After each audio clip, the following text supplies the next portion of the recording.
Paternal Metaphor II, Part 2 of 4. Look at this other's desire, that is, the mother's desire, that includes this beyond. We say that to get to this beyond, and already for nothing other than to get to this beyond that is the mother's desire as such, there is a necessary mediation. And that this mediation is precisely given by the position of the father in the symbolic order.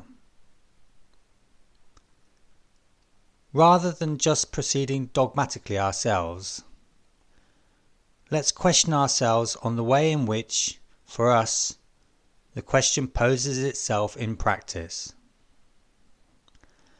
We can see that there are states, cases, also stages in very different states, when the child identifies with the phallus. That was the whole aim of the trajectory that we followed last year. I showed that fetishism is an exemplary perversion, in the sense that here the child has a certain relationship with this object that is the beyond of the mother's desire. By commentating on the prevalence and the value of excellence, if I may say so, that gets attached to the path that consists of, in short, an imaginary identification with the mother. We also saw it indicated that, in other forms of perversion, and notably in transvesticism, it is in the contrary position that the child is going to take on the difficulty of the imaginary relationship to the mother. I.e. that he identifies himself, as we say, with the phallic mother. I think that, more correctly speaking, we must say that it is actually with the phallus that he identifies, insofar as this phallus is hidden under the mother's clothes. I remind you of this to show you that this relationship between the child and the phallus is essential, as the phallus is the mother's object of desire. Just as experience proves to us that this element plays an active and essential role in the relations that the child has with the parental couple. I already reminded you of it last time by presenting the decline of the Oedipus complex on the theoretical plane in relation to what is called the inverted Oedipus complex. Freud highlights for us the cases where, in order to identify with the mother, I mean to the extent that he identifies with the mother, the child, having adopted this position that is both significant and promising, fears the consequences. Hence the privation that will result for him, if it is a boy, of his virile organ. It is an indicative path, but one that could be taken much further.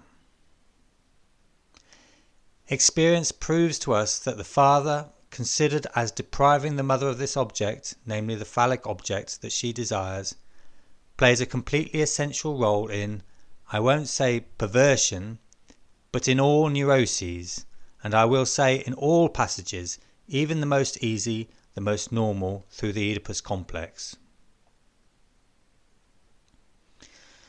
You will find from experience, in analysis, that the subject has taken up a position in a certain way at a certain moment of his childhood on this point of the father's role, in relation to the fact that the mother does not have the phallus. This moment is never missed out. This moment that is the one that, in our reminders last time, the question of the favourable or unfavourable outcome of the Oedipus complex was left open, suspended across three planes: castration, frustration, and the privation exerted by the father.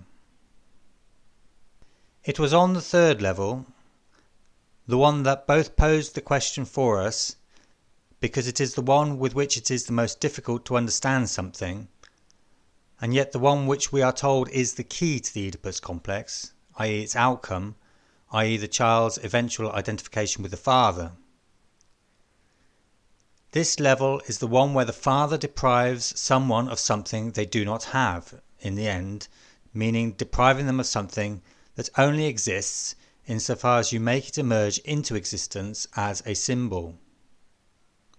It is very clear that the father cannot castrate the mother by taking away something that she does not have. For it to be posited that she does not have it, what it concerns must already be projected as a symbol on the symbolic plane. But this is indeed a privation, and every real privation is something that necessitates the symbolization of what is obvious by its absence. It is hence on the plane of the mother's privation that a question, at a certain given moment in the evolution of the Oedipus complex, is posed for the subject. To accept, to register, to symbolize for her himself, to render significant this real privation of which the mother proves to be the object. This privation the child's subject takes on or does not take on, accepts or refuses. This point is essential. You will find it at all the crossroads each time that your experience takes you to a certain point that I am trying to define now as a nodal point in the Oedipus complex. Let's call it a nodal point, as that has just come to me. I don't hold this to be essential. I mean that it does not coincide, far from it, with this moment in which we are looking for the key, that is the decline of the Oedipus complex, its result, its fruit, in the subject. But there is a moment when the father comes in, functioning as the mother's depriver, i.e. looms behind this relationship between the mother and her object of desire as something, if you like, that castrates. But I put that in quotation marks because what is castrated in the event is not the subject, it's the mother. This point is not particularly new. What is new is precisely to indicate it. It's to ask you to look at this point insofar as it allows us to understand from here what precedes it, on which we have already shed some light, and what is going to follow from it.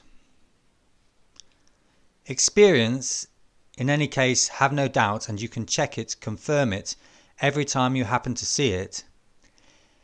Experience proves that to the extent that the subject does not overcome this nodal point, i.e.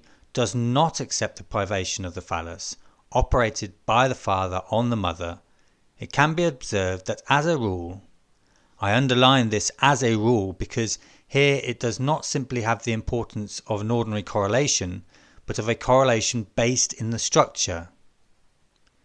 It is completely to the extent that the child maintains for her himself a certain form of identification with this the mother's object, with this object that I have represented to you from the beginning, to use the word that emerges here, as a rival object as it were that, in some way, always, whether it concerns phobia, neurosis or perversion, you will touch on a link. It is a reference point, a landmark, in French un point de repère.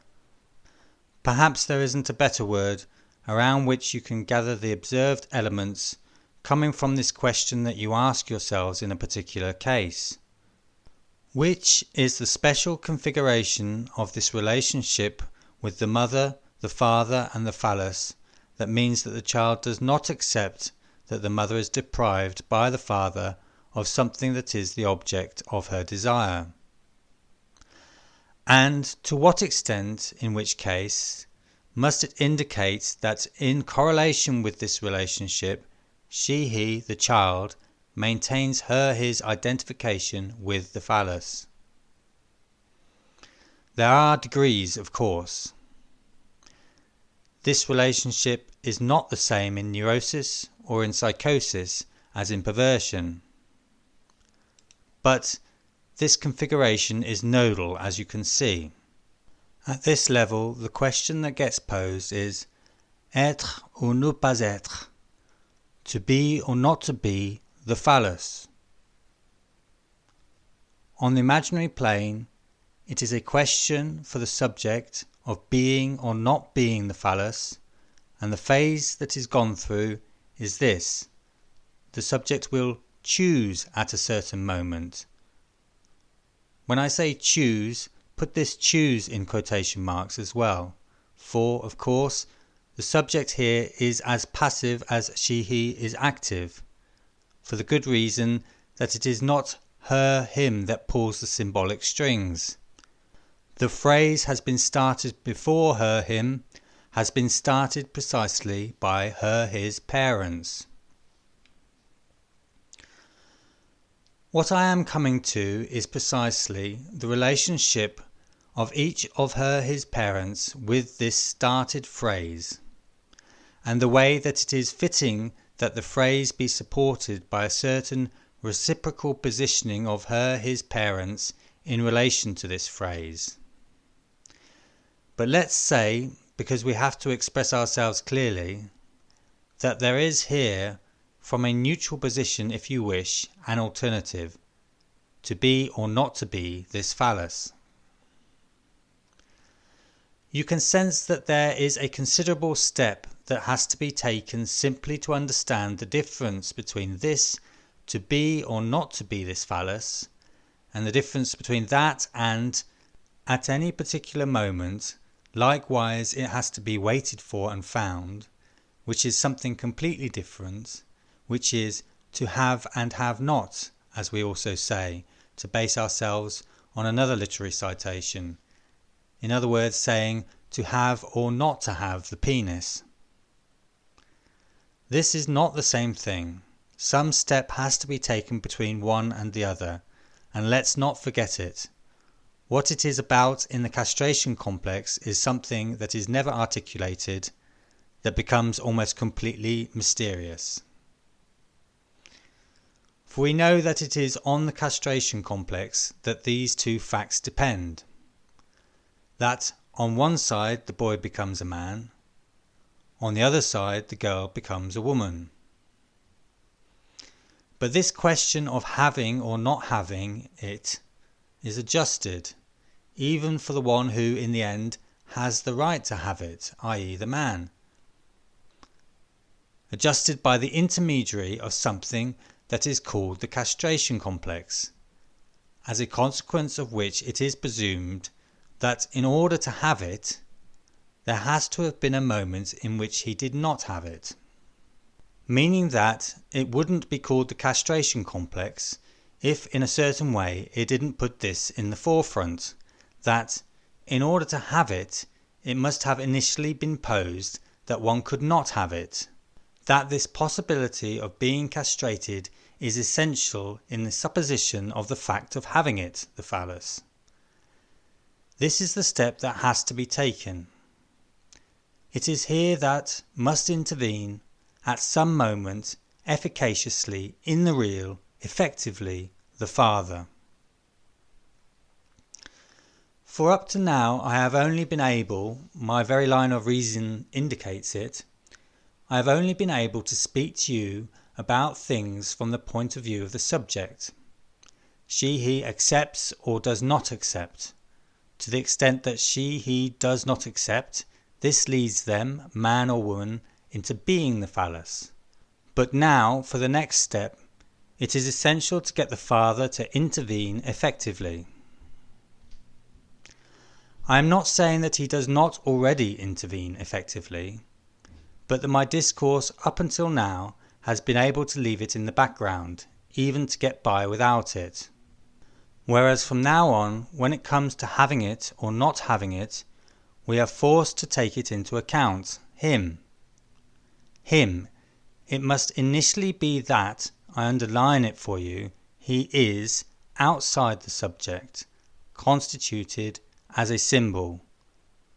For if he is not constituted outside the subject as a symbol, no one is going to be able to intervene in the real in the guise of this symbol. But it is as a real character, in the guise of this symbol, that he is now going to intervene effectively at the following stage. It is here that the different phases are located in the agency of the real father, under which we evoked the real father last time, provided that he can carry off a prohibition. We made the remark that for what it is, for example, to forbid the first manifestations of sexual instincts that start to come with the first maturing of the subject, the first times when the subject presents his instrument, even exposes it, by offering its good services to the mother, there is no need here for the father. I would even go further on this point. What usually happens, which is something still very close to the imaginary identification, i.e. that the subject shows her himself to the mother, makes offerings to her. Most of the time what happens, it is something that, as we saw last year in relation to little Hans, happens on a comparative plane of imaginary depreciation. The mother is sufficient to show clearly to the child just how much the thing he has to offer, it is insufficient. She is also sufficient to make the prohibition against the usage of the new instrument.